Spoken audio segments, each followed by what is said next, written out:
미국 CNN이 한국의 차세대 전투기 KF-21을 집중 조명한 순간 전 세계 군사 전문가들은 놀라움을 감추지 못했다. 불과 몇 년 전까지만 해도 항공산업 후발주자로 분류되던 한국이 스스로 초음속 전투기를 설계하고 양산에 돌입했다는 사실은 상식의 경계를 무너뜨리는 일이었다. CNN은 이를 두고 한국이 글로벌 초음속 전투기 제조 선진국의 문턱을 완전히 넘어섰다. 고 전하며 KF-21이 단순한 전투기가 아니라 한국의 기술 독립 선언이자 방위산업 자립의 상징이라고 평가했다. KF-21은 약 78%가 국내 기술로 제작되었다. 엔진, 항공, 전자, 레이더, 유도무기 시스템까지 한국이 직접 설계하거나 공동개발을 통해 확보한 기술 비율이 압도적이다. 이는 미국의 F-35가 여전히 핵심 부품 의존도가 높고 수리나 업그레이드 과정에서도 미국 정부의 승인 절차를 거쳐야 하는 구조와 대조된다. CNN은 바로 이 점을 한국형 전투기의 본질적 강점으로 꼽았다. 즉, 한국은 더 이상 무기를 단순히 구매하는 나라가 아니라 설계하고 수출하며 세계 시장을 주도하는 국가로 변모했다는 것이다. KF-21의 가격 경쟁력 또한 세계 시장을 뒤흔들었다. 한 대당 약 6천억 원 수준인 KF-21은 같은 세대의 F-35보다 절반 이상 저렴하면서도 운용 효율성은 오히려 높다는 평가를 받는다. 실제로 동급의 스텔스 기능과 기동 성능을 갖추고 있음에도 유지비가 훨씬 낮고 정비 주기가 짧아 공군의 실전 투입률을 크게 높일 수 있다. CNN 분석에 따르면 KF-21은 한국의 경제성과 군사 효율성을 동시에 입증한 완벽한 모델이다. 과거에는 오직 미국, 러시아, 중국만이 초음속 다목적 전투기를 양산할 수 있었지만 이제 한국이 네 번째로 이 무대에 이름을 올린 것이다. 그 의미는 단순한 기술 진보를 넘어선다. 이는 동북아 전략의 균형이 한국을 중심으로 재편되고 있음을 상징한다. 한국 정부와 방위사업청 그리고 한국항공우주산업 KAI는 이 성과를 단순히 국내용으로 제한하지 않았다. KF-21은 개발 초기부터 해외 수출을 염두에 두고 설계된 전투기였다. 이 때문에 제작 과정에서 국제 표준에 맞춘 부품 호환성과 정비 체계를 갖추었고 외국 공군이 도입했을 때도 즉시 운용이 가능하도록 효율적인 훈련 프로그램을 병행했다. CNN은 이를 두고 KF-21은 전투기이자 산업 플랫폼이라고 표현했다. 단순히 한 나라의 무기가 아니라 전 세계 항공기 시장에서 한국형 모델이 독자 생태계를 형성할 수 있는 기반이라는 것이다. 이 같은 평가가 공개되자 한국 방위산업의 위상은 폭발적으로 상승했다. CNN뿐 아니라 영국 BBC, 일본 NHK, 독일 DW 등도 연이어 특집 보도를 내보냈고 한국형 전투기라는 단어가 글로벌 뉴스의 헤드라인을 장식했다. 과거 외국 전문가들이 한국은 아직 항공기 제작 경험이 부족하다 고 말하던 시절은 이제 과거가 되었다. KF-21 시제기의 첫 비행 이후 불과 2년 만에 모든 비행시험이 안정적으로 진행되었고 공군 조종사들은 조종성이 탁월하다는 평가를 내렸다. 전투기의 핵심인 비행 제어 시스템, 레이더 통합, 그리고 센서 융합 기능이 완벽하게 작동했기 때문이다. KAI 기술진은 이 데이터를 실시간으로 분석하며 블록 2, 블록 3 업그레이드 계획을 구체화하고 있다. 국내에서도 분위기는 달라졌다. 국민들은 KF-21을 단순히 새 전투기로 보지 않았다. 그것은 외교적 자존심이자 기술 독립의 상징이었다. 수십 년간 외국의 기술과 부품에 의존해야 했던 시대를 끝내고 이제 한국이 스스로 하늘을 지배할 수 있다는 자신감이 자리 잡았다. 방산 수출은 단기간에 폭발적으로 늘어났고 폴란드, 말레이시아, 아랍에미리트 등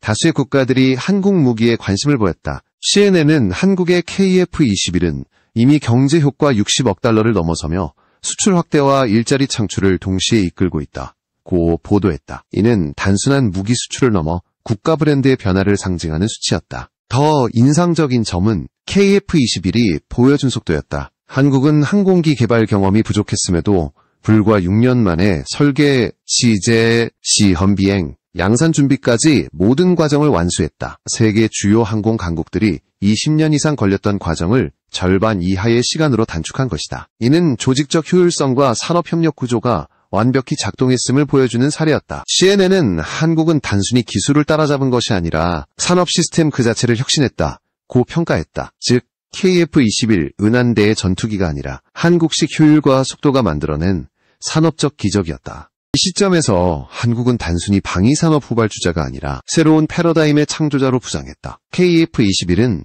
이제 전 세계 하늘에서 그 이름을 알리기 시작했고 이 모든 출발점에는 기술주권이라는 단어가 자리하고 있다. 미국과 유럽의 방산 강국들조차 이제는 한국을 단순한 구매국으로 보지 않는다. CNN 보도 이후 여러 글로벌 기업들이 KAI와의 협력을 제안했고 동남아시아와 중동 국가들은 KF-21 도입 의사를 공식화하기 시작했다. 하늘을 향한 한국의 도전은 더 이상 실험이 아니다. 그것은 이미 새로운 시대의 서막이 되었다. 트럼프 전 대통령이 재임 시절 가장 강하게 비판했던 무기 중 하나가 바로 F-35였다. 그는 공공연히 F-35는 예산 낭비의 대표적인 사례라고 언급하며 미국 국방부와 록히드 마틴의 비효율적인 구조를 정면으로 지적했다. 실제로 F-35는 개발 단계에서부터 과도한 임무 요구 사항을 한 기체에 모두 집어넣으려 했고 그 결과 성능은 중간에 머무르며 유지비만 천문학적으로 늘어났다. 전투기 한 대당 가격이 1억 2천만 달러에 육박했지만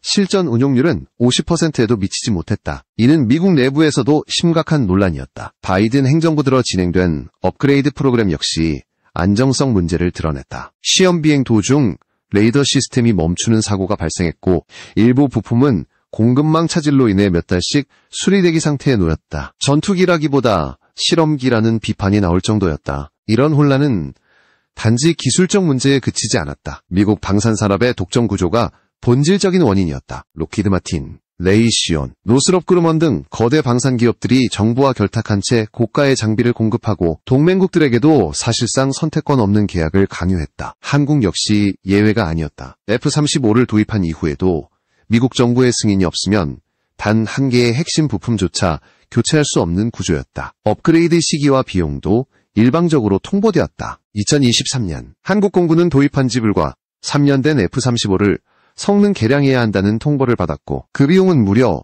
700억 원이었다. 설계 개선의 주도권은 한국이 아닌 미국에 있었다. 이러한 상황은 방위 주권의 한계를 여실히 드러냈다. 한국의 방산 관계자들은 이때 결심했다. 더 이상 외국의 결정을 기다리는 소비국으로 남지 않겠다고. 그렇게 시작된 프로젝트가 바로 KF-21이었다.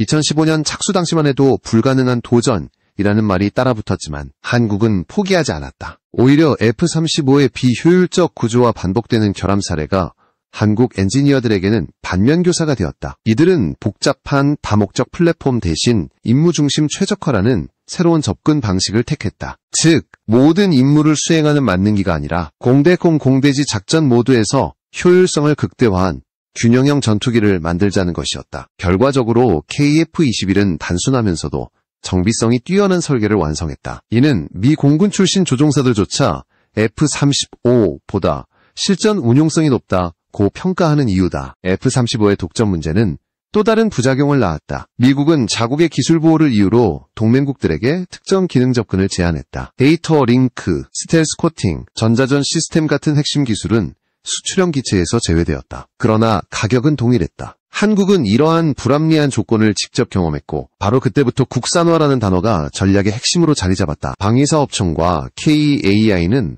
부품 하나하나를 분해하며 독자 설계를 시도했고 국산 AESA 레이더와 전자광학 추적 시스템을 완성했다.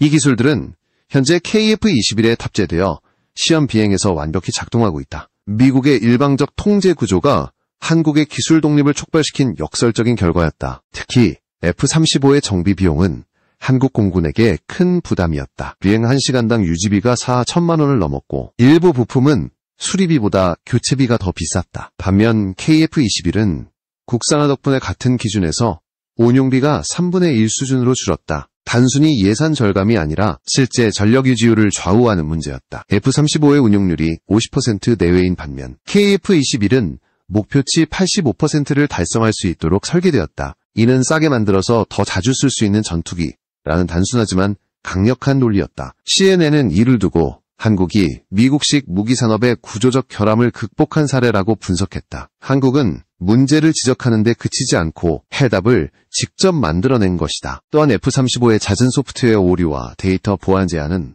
동맹국들에게 불신을 낳았다. 특히 유럽에서는 미국이 제공한 시스템을 신뢰할 수 없다는 분위기가 확산되었고 그 대안으로 한국의 KF-21이 주목받기 시작했다. 폴란드, 체코, 핀란드 등은 F-35의 높은 유지비와 제한된 작전 자율성 때문에 고민하던 중 한국의 제안을 검토했다. 이는 단순히 새 전투기를 사는 문제가 아니라 군사적 독립성을 회복하는 선택이었다. 한국이 미국과 달리 공동 개발을 제안한 점도 큰 장점이었다. 구매국이 일정 지분을 투자하면 개발 과정에 직접 참여하고 기술을 이전받을 수 있는 구조였다. 이러한 개방형 모델은 미국식 폐쇄 구조와 완전히 달랐다. 결국 F-35의 문제는 한국을 자극했고 한국의 도전은 결과적으로 세계 시장의 균형을 바꾸었다. KF-21은 이제 더 이상 대체제가 아니다. 그것은 새로운 기준이 되었다. 미국조차 한국이 만든 전투기의 수준이 예상보다 빠르게 성장하고 있다. 고 인정할 수밖에 없는 현실. F-35의 그림자에서 태어난 KF-21은 이제 스스로 빛이 되었다. 한국은 과거처럼 미국의 허락을 기다리지 않는다. 자신이 만든 날개로 하늘을 향해 비상하고 있다. 중동의 하늘이 흔들리고 있었다. 수십 년간 미국산 무기로 무장해온 아랍에미리트와 사우디아라비아가 갑자기 방향을 틀기 시작했다. 그들의 시선이 머문 곳은 뜻밖에도 한반도였다. KF-21이라는 이름이 아부다비 공군의 회의실에서 언급된 순간 분위기가 달라졌다. F-35 도입이 미국의 정치적 제약으로 좌초되면서 공백이 생긴 것이다. 아랍에미리트 국방부는 미국으로부터 최신 스텔스 전투기를 구매하려 했지만 워싱턴은 기술 유출 우려를 이유로 판매를 거부했다. 겉으로는 보안 문제였지만 실제로는 중동 지역의 군사 균형을 자신들의 통제 아래 두려는 계산이었다. 그러나 그 순간 한국의 KF-21이 대안으로 등장했다. 아랍에미리트는 오랜 기간 미국의 방산 정책에 불만을 품고 있었다. 방위 장비를 사기 위해 막대한 돈을 지불했지만 그 대가로 얻은 것은 제한된 기술 접근권과 비싼 유지비뿐이었다. 그들은 이제 새로운 파트너를 원했다. 한국은